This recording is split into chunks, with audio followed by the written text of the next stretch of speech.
தங்கத்தேரு ஓ தேவை என்ன கேளு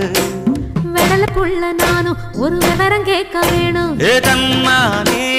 தாமரப்பு புள்ள தள்ளாடும் தண்ணி இல்ல தாமர பூத்திருச்சே மாமா தாவணி வாங்கி வாங்க ஊரெல்லாம் கூட்டிக்கிட்டு